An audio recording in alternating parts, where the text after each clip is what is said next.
সর্বশেষ দিল্লির অবস্থাটা কি, আপনি যদি ছোট করে একটু জানান।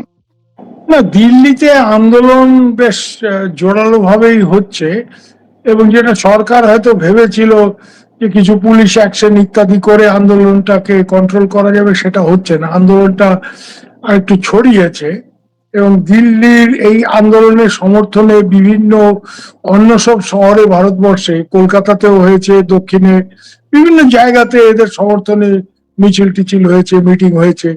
আর সব থেকে বড় কথা হচ্ছে বেশ কতগুলি রাজনৈতিক দল যারা বিরোধী, যা এতদিন সরাসরি আন্দোলনের মধ্যে আসেননি, তারা এসছেন, এবং এখন কংগ্রেসকেও দেখা যাচ্ছে আজকে তার মানে এই এটা কি আন্দোলন। সরকার বিরোধী বা নরেন্দ্র মোদী বিরোধী একটি ডাকের দিকে যাচ্ছে কিনা? না, আন্দোলনটা তো সরকার বিরোধী আন্দোলনই। ওদের প্রধান দাবি কি ছিল?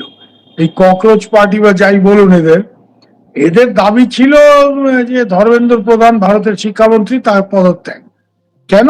যে এইভাবে যেভাবে পরীক্ষার সব প্রশ্নপত্র লিক হয়ে যাচ্ছে, বিভিন্ন ন্যাশনাল লেভেল এক্সাম, এবং ভারত তো একটা বড় দেশ, এখানে ন্যাশনাল লেভেল মানে খুব কম্পিটিটিভ ওয়েতে এক্সাম হয়। হ্যাঁ, তো এই জায়গাতে এদের একটা জোরালো ভাবে শিক্ষা জড়িত দাবি। সেই জায়গা থেকে সরকার এটা খানিকটা মিসহ্যান্ডেল করেছে বলে আমার ধারণা। প্রথম থেকেই সরকার একটা ডোন্ট কেয়ার টাইপের একটা অ্যাটিটিউড নিয়ে একটা বড় ঝামেলা তৈরি করেছে, এবং এই ঝামেলা ফলে এখন যেটা হচ্ছে, এটার মধ্যে কংগ্রেসও আজকে দেখা গেছে রাহুল গান্ধী, প্রিয়াঙ্কা গান্ধী এরা গিয়ে মোদির বাড়ির সামনে অফিসিয়াল রেসিডেন্স, সেখানে প্রতিবাদ মুখর হয়েছে। তাদেরকেও ডিটেন করতে হয়েছে, পুলিশ তাদের তুলে নিয়ে গেছে ওখান থেকে। এইসব নিয়ে হইচই হচ্ছে, এবং পার্লামেন্ট সেশন যেটা বসবে কাল থেকে, যেখানে পার্লামেন্টেও খুব হইচই হবে। পার্লামেন্টে অলরেডি এই এই আন্দোলনকারীদের উপর পুলিশি অত্যাচার নিয়ে ফুল ডিসকাশনের জন্য রাহুল গান্ধী নোটিশ দিয়েছেন। সেটা যদি অ্যাকসেপ্ট না হয় তাহলেও গন্ডগোল হবে, অ্যাকসেপ্ট হলেও গন্ডগোল হবে পার্লামেন্টও। মানে পার্লামেন্টে, সংসদের ভেতর উত্তাল, বাইরে উত্তাল, দিল্লির রাজপথ উত্তাল। এবং অনেক দিন পর এই ধরনের একটা আন্দোলন, অন্তত বিজেপির শাসনকালে, মানে বিজেপির বলতে বিজেপির আগের শাসনকাল না, 2014-তে নরেন্দ্র মোদী প্রধানমন্ত্রী হয়ে বিজেপি যখন ক্ষমতায় আসে, তারপর থেকে এই গত 12 বছরে এত জোরালো গণ আন্দোলন এটা দেখা যায়নি, এটা বলা যেতেই পারে। এবং এটার ব্যাপ্তি শুধুমাত্র সারা দিল্লিতে ঘটেছে তাই নয়, এটা অন্যান্য রাজ্য এগুলির প্রভাব দেখা যাচ্ছে। এবং সবখানেই অপেক্ষাকৃত তরুণ যারা জেন জি বা জেন জেড যাই বলেন, তারা এই আন্দোলনে ব্যাপকভাবে এসছে। কিন্তু আজকে কিন্তু আন্দোলনে শুধুমাত্র যে তরুণরা রয়েছে, এতদিন তরুণরাই ছিল, এবং আন্দোলনের নেতৃত্ব দিচ্ছিল সোনাম ওয়াংচুক। উনি ক্লাইমেট অ্যাক্টিভিস্ট, পরিবেশবিদ। ওনাকে ফোর্স ফিট করার একটা ব্যাপার চেষ্টা করেছে সরকার, ওনাকে পারেননি। উনি এখনো তার ভুক হরতাল, আহ, এই আন্দোলন চালিয়ে যাচ্ছেন। উনি কিছু খাবেন না। হ্যাঁ, তো মানে অনশন, আমরা যেটাকে বলি যে হ্যাঁ, অনশনে অনশন তিনি অনশন অনশন। অনশন তার অনশন। মানে বলা যায় যে এক ধরনের আসলেই নরেন্দ্র মোদী সরকারের বিরুদ্ধে সর্বাত্মক একটা আন্দোলনের চেহারা ফুটে উঠেছে। তো এই আলোচনায় এখন যদি আমরা একটু যেতে চাই যে বাংলাদেশের যারা উদ্দীপ্ত হচ্ছেন, উৎসাহিত হচ্ছেন, আনন্দিত হচ্ছেন, তো সরকার, ভারতে আন্দোলন যেই পর্যায়ে যাক, যাই হোক পরিণতি যাই হোক, শেখ হাসিনার উপরের প্রভাবটা কি পড়তে পারে? কিচ্ছু হবে না। তার প্রধান কারণ বাংলাদেশে এই অতি উৎসাহী, আমি কি বলবো, এদের চতুষ্পদ বলবো, এরা যেটা বুঝতে পারে না যে ভারতে যেই, দেখুন, ককরোচ পার্টি তো কাল পরশু সরকারে চলে আসবে না। ওদের আন্দোলনকে কাজে লাগিয়ে ধরে নিচ্ছি নরেন্দ্র মোদী সরকারের পতন হলো, তাহলে ভারতে একটা নতুন নির্বাচন হবে। আর সেটা যদি না হয়, সরকার পতনের পর এখানে তার বাংলাদেশের মতো আরবি এসে ইন্টারিম গভর্নমেন্ট বানাবে না। আমাদের এখানে আলহাজ ওয়াকারুজ্জামানের মতো মহান জেনারেলরা নেই। Indian army is a non political institution, তারা এসবের মধ্যে জড়াবে না। তো এখানে যেটা ব্যাপার সেটা হচ্ছে যে অল্টারনেট কি। বিজেপি ধরে নিলাম আউট অফ কোয়েশ্চেন, এখনো আমি জি। মনে করি না। হ্যাঁ, হয়তো এক একজন মন্ত্রীকে রিজাইন করে, কেন এরা কিন্তু বিজেপি সরকারের পতন দাবি করেনি, এখনো কেউ করেনি। এরা প্রথমে শিক্ষামন্ত্রী পদত্যাগ দাবি করেছিল, এখন যেহেতু অত্যাচার হয়েছে, পুলিশের মারধর হয়েছে, এর জন্য এর দায়িত্ব নিয়ে প্রধানমন্ত্রী পদত্যাগ দাবি করছে। বিজেপি RSS যে টাইপের অর্গানাইজেশনের দরকার হলে একজন মন্ত্রীকে স্যাক্রিফাইস করে দেবে। ওরা ধর্মেন্দ্র প্রধানকে যদি বেশি চাপটা বেড়ে যায় করে দিয়ে বলবে ঠিক আছে ভাই, আর আমরা অলরেডি বিজেপি যেটা বলেছে বা নরেন্দ্র মোদীও যেটা বলেছে যে আমরা প্রথম থেকে এই পরীক্ষার প্রশ্ন ফাঁস হয়েছে, আমরা এই ব্যাপারটাকে সিরিয়াসলি নিয়েছি, আমরা নতুন করে রি এক্সামিনেশনের ব্যবস্থা করেছি, পুনরায় পরীক্ষার ব্যবস্থা করেছি এবং সেই পরীক্ষাগুলো সঠিকভাবে সংগঠিত হয়েছে, সেখানে কিছু হয়নি। একটা ওয়ান অফ ঘটনা, এটাকে নিয়ে এত বড় হইচই করার কোনো কারণ নেই। কিন্তু তারপরেও যদি এর জন্য একজন মন্ত্রীকে সরে দাঁড়াতে হয়, সরে দাঁড়াবে। ইন্ডিয়ান ডেমোক্রেসির সব থেকে বড় অ্যাডভান্টেজ কোথায় জানেন? ডাইভার্সিটি। অ্যান্ড সব থেকে বড় কথা হচ্ছে যে ইন্ডিয়াতে একটা ওয়ার্কিং ডেমোক্রেসি থাকাতে এবং ডাইভার্সিটি থাকাতে, 2D ডাইভার্সিটির ফলে কি হয়, যে দিল্লি যখন খুব উত্তাল তখন আপনি দেখবেন ভারতের অন্য জায়গায় এটার তো কোনো প্রভাবই পড়ছে না। এবার জেনজির মধ্যে একটু প্রভাব অনেক জায়গাতেই পড়েছে, কিন্তু এই ধরনের ব্যাপক আন্দোলন তো ভারতের অন্য কোনো শহরে আমরা এখন অব্দি দেখিনি। এটা একটা বড় ব্যাপার। ভারত বাংলাদেশের মতো এমন একটা দেশ নয় যেখানে রাজপথ দখল করে নিলে, ঢাকার রাজপথ দখল করে নিলে, চিড়াগের রাজপথ দখল করে নিলে সরকার পড়ে যাবে। তাছাড়া সরকার তো আর ওইভাবে পড়ে না, এখানে আর্মি টার্মি অন্য অনেক ব্যাপার ছিল যে তার মধ্যে আমি যাচ্ছি না। আর ভারতবর্ষের সব থেকে বড় কথা হচ্ছে সব পলিটিক্যাল পার্টির কাছে তো শেখ হাসিনা অত্যন্ত গ্রহণযোগ্য। এই যে রাহুল বলেন, প্রিয়াঙ্কা বলেন, শেখ হাসিনাকে আন্টি বলে, মাসিজি বলে, এরকম সম্পর্ক, আরো বেশি সম্পর্ক। বিজেপির সাথে শেখ হাসিনার সম্পর্কটা তো পরে হয়েছে, কংগ্রেসের সাথে এবং গান্ধী পরিবারের সাথে শেখ পরিবারের সম্পর্ক তো ব্যক্তিগত সম্পর্ক, বহু আগের সম্পর্ক। এরা যদি কেউ মনে করে থাকে যে নরেন্দ্র মোদীর পতন হয়ে গেলে, ধরে নিলাম নরেন্দ্র মোদীর পতন হয়ে গেল, অত সোজা না, ধরে নিলাম যারা ওখানে বসে লাফাচ্ছে ঢাকাতে, হ্যাঁ, যে নরেন্দ্র মোদীর পতন হয়ে গেল, ভালো কথা, পতন হয়ে গেল। তো তারপরে ধরে নিলাম যে তার জায়গায় বিজেপিরও পতন হয়ে গেল। এরা কিন্তু বিজেপি সরকারের পতন চায়নি। আর ধরে নিলাম বিজেপিরও পতন হয়ে গেল, ধরে নিলাম যে প্রধান বিরোধী দল ককরোচ পার্টি তো আর এখানে ক্ষমতায় আসবে না, সেটা তাদের উদ্দেশ্য না।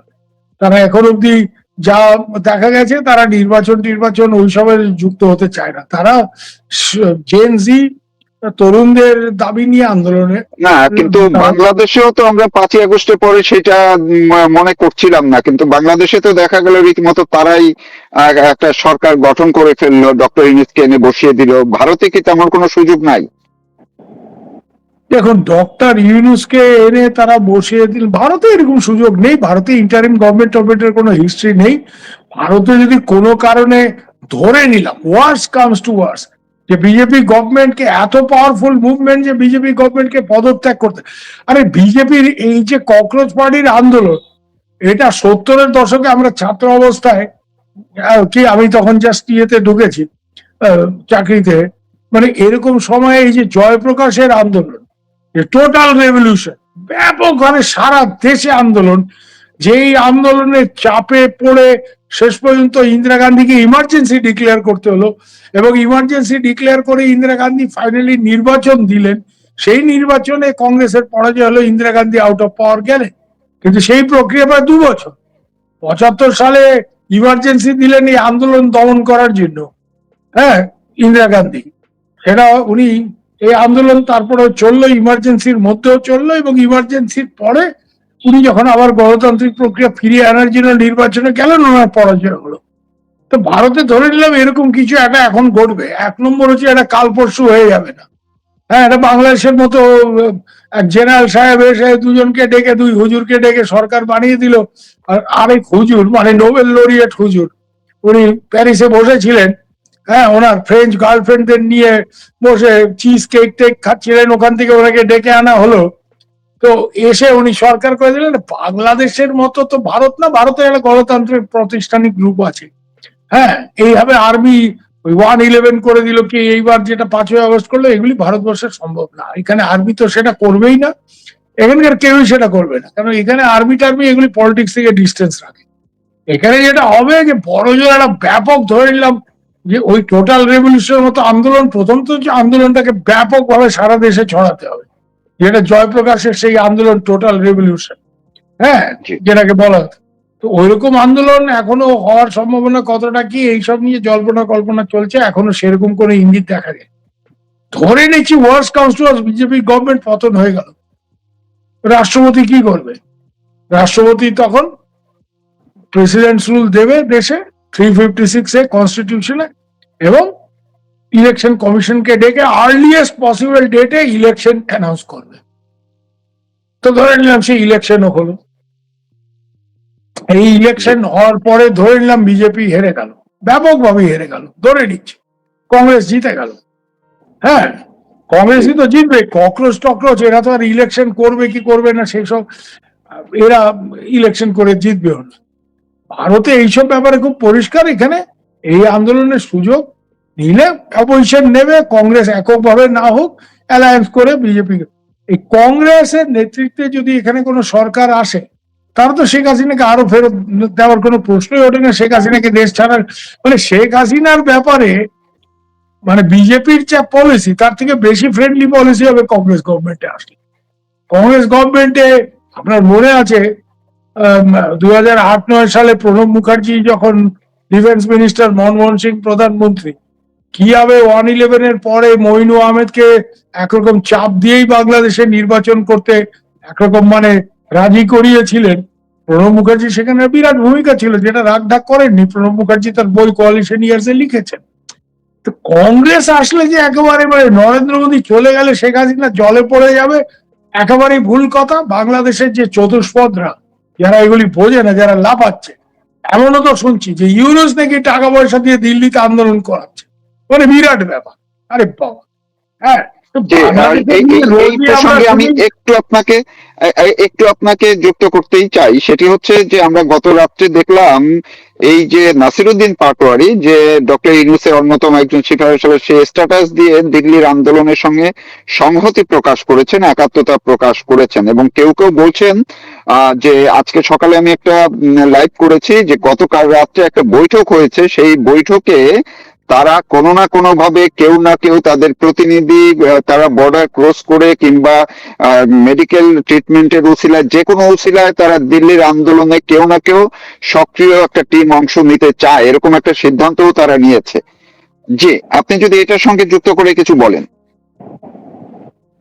আচ্ছা, একটা জিনিস আপনি আমাকে বলুন তো, ওরা তো এত সব করেছে, হ্যাঁ, অন্যান্য ভারতবর্ষের বিভিন্ন জায়গায় ভারতে যারা আন্দোলন করছে, অভিজিৎ দীপকে, হ্যাঁ, ককরোচ পার্টির যিনি প্রধান, উনি আমেরিকাতে পড়াশোনা করতেন, ওখান থেকে এসছে দেখে ভারতে অলরেডি এটা নিয়ে বিজেপি ব্যাপক প্রচার, তাদের যন্ত্র, তারা অলরেডি হইচই করছে যে বিদেশি শক্তি এর মধ্যে আছে ইত্যাদি।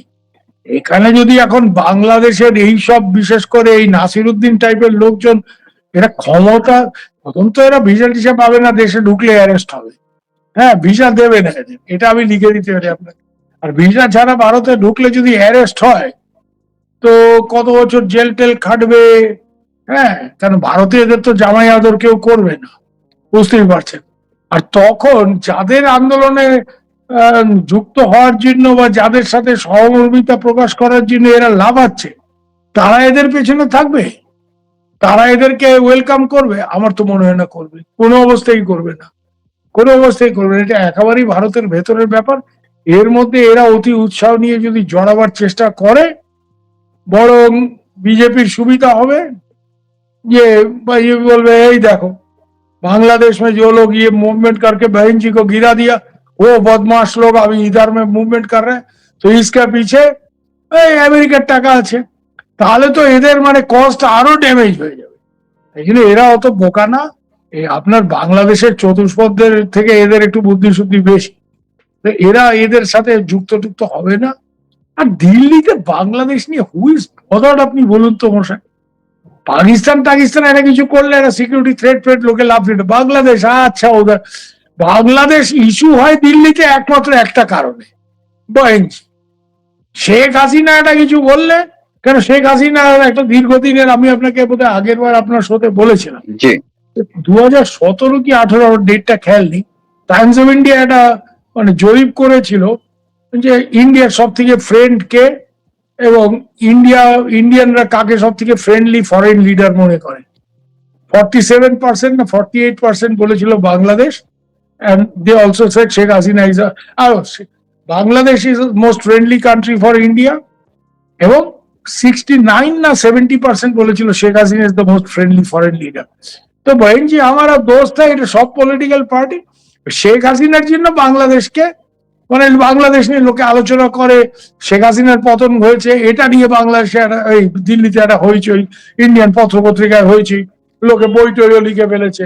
হ্যাঁ, যারা ওই বই লিখেছে ইনশাল্লাহ বাংলাদেশ, ওই জয়দীপ টয়দীপ আমার ছোট ভাইয়ের মতো, ওদের বইটাই ভালোই বিক্রি হচ্ছে দিল্লিতে। কেন? বাংলাদেশ বলে না, এটা এই শেখ হাসিনার পতনের পরে বই বেরিয়েছে, আরে ভাই পাতা করো বাংলাদেশ মে ক্যা হো রা হ্যায়। মাহফুজ আনাম সাহেব একবার একটা কথা বলেছিলেন, India has two neighbours and unfortunately Bangladesh is not one of them. এটা ভালো জিনিস আমি বলছি না, একদমই ভালো নয়, definitely Bangladesh is a very important neighbour of India আমি মনে করি। কিন্তু ইন্ডিয়ান পাবলিক পারসেপশনে বাঙালিদের বাদ দিলে দিল্লি টিল্লি লোক ও পাকিস্তান, চীন আর কিছুটা আমেরিকা। কেন আমেরিকাতে এত লোক টোক আছে আমাদের, আর এখন ট্রাম্প সাহেবের এই উৎপাত, নানা রকম গোলমাল, দুমদাম শুল্ক বাড়িয়ে দিচ্ছে, এই করছে, তুই রাশিয়ার থেকে তেল কিনতে পারবেন না, তো এই সব কারণে আমেরিকা, এই দু তিনটা দেশ নিয়ে ভারতীয়রা খুব বদ হয়।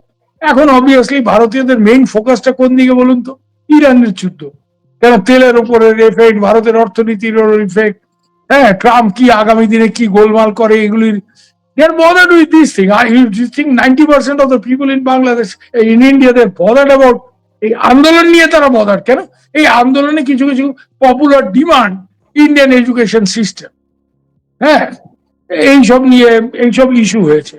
আজকে দেখলাম যে কিছু আর্মির লোক এখানে গিয়ে যুক্ত হয়েছে, কেন আর্মিতে ওই অগ্নিবীর সিস্টেম চালু হয়েছে, এটা নিয়ে অনেক রিটায়ার্ড আর্মি অফিসারদের মধ্যে, কেন ওই রিটায়ার্ড অগ্নিবীরদের সিস্টেমটা নেই, যে যারা আর্মিতে আজকে যোগ দেবে তাদের 25% মাত্র আর্মিতে থাকবে যারা বেস্ট, 75% 4 বছর পরে চাকরি থাকবে না। এইটা নিয়ে আর্মিতে একটা ডিসকন্টেনমেন্ট আছে। হ্যাঁ, তো এইসব অনেক লোকাল ইস্যুতে এখানে অনেক লোকজন গিয়ে জড়ো হচ্ছে, হ্যাঁ, এই ককরোচ পার্টির সাথে। বাংলাদেশের এই লোকজন, আর্মি কি তারা কি কারেন্ট এখন জবে আছেন নাকি অবসরপ্রাপ্ত? না না, অবসরপ্রাপ্ত। জি। আমার এক বন্ধুই ওখানে আজকে দেখলাম, কর্নেল আর এস শর্মা, কার্গিল যুদ্ধের ভেটারেন, সেও গিয়ে বলেছে না। এরা আর্মির অনেক লোক ওখানে কেন গেছে জানেন? এদের অনেক ছেলেপেলেরা পরীক্ষা টরীক্ষা, এই জন্য ওই এডুকেশন নিয়ে।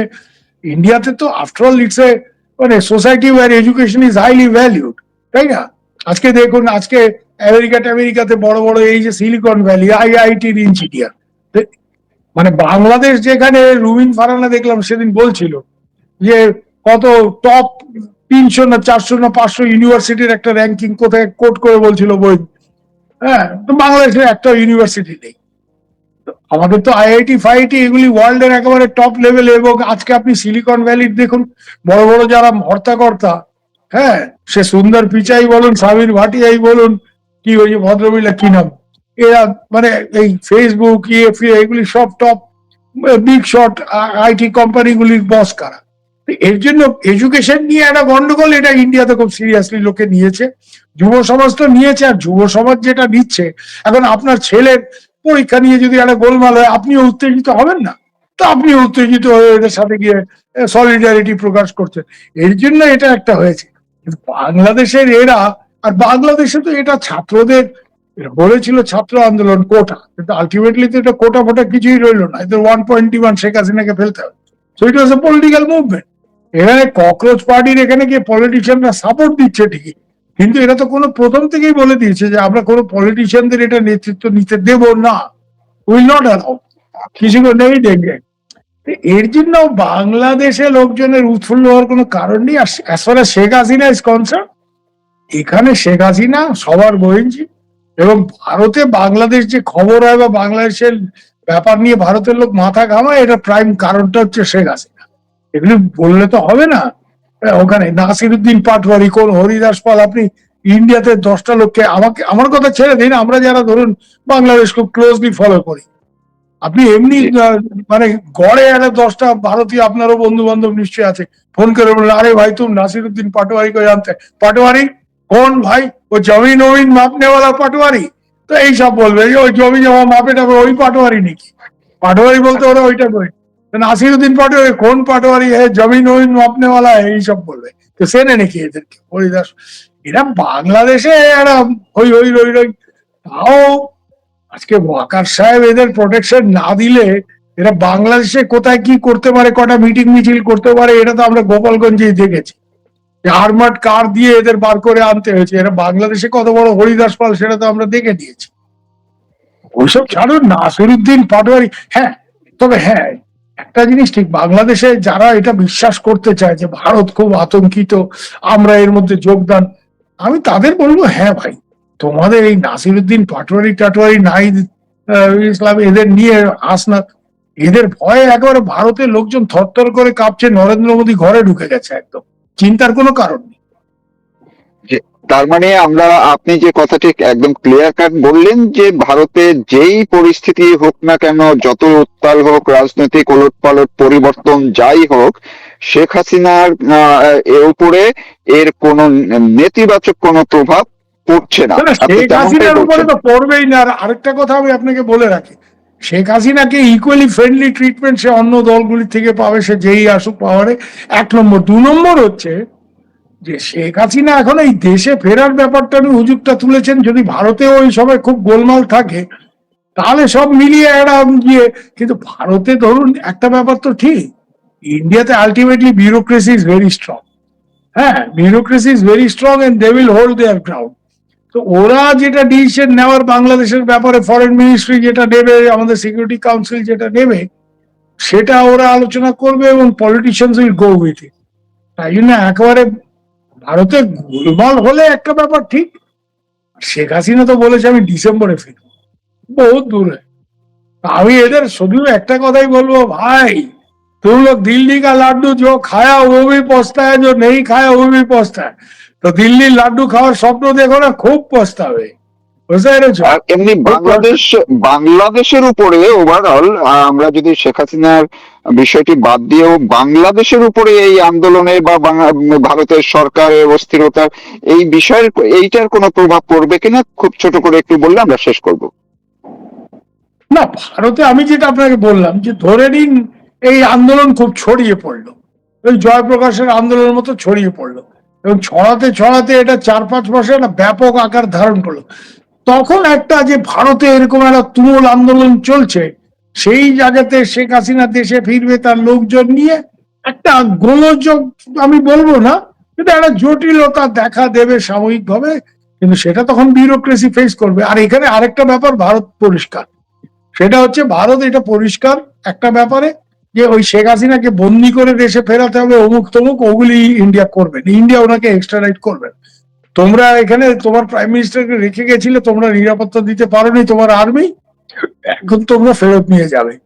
তো ওইভাবে যদি নেয় তাহলে তো ভারতে যতই গন্ডগোল হোক, শেখ হাসিনা যে চাইছে শেখ হাসিনা চলে যাবেন, ওনাকে আমাদের লোকজন যারা বলবে ঠিক আছে বাহিনী জানা চারে যায়গে, সেটা উনি চলে যাবেন। কিন্তু ভারত এই প্রত্যর্পণ চুক্তি অনুযায়ী ফেরত পাঠাতে হবে। এটা তো আমার মনে হচ্ছে বাংলাদেশ সরকার, যারা শেখ হাসিনা ফিরে আসলে মানে সমস্যা হতে পারে, তাদের রাতের ঘুম নষ্ট হচ্ছে, তারা ইচ্ছে করে এই জটিলতাগুলি সৃষ্টি করছে যাতে শেখ হাসিনা ফেরার পথটা জটিল হয়ে যায়, সহজ না হয়। তো ভারত এই এই শর্তে শেখ হাসিনাকে মারুফ ভাই ফেরত পাঠাবে না, will not extradite her, will send her back, simple as that.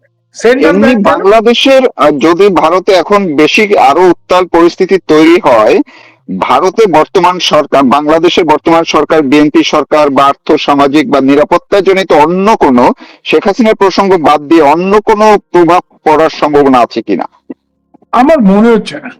মানে এই আন্দোলন একটা গন্ডগোল, এগুলি যদি আপনার পূর্ব ভারতে উত্তর পূর্ব ভারতে হয়, তার একটা বাংলাদেশের উপর ডাইরেক্টলি প্রভাব পড়তে পারে, কেন সীমান্তের কাছে হচ্ছে, কেন এই ধরনের গোলমাল থেকে যদি একটা কোনো কিছু কমিউনাল টার্ন নেয় অমুক তমুক ওপারে একটা।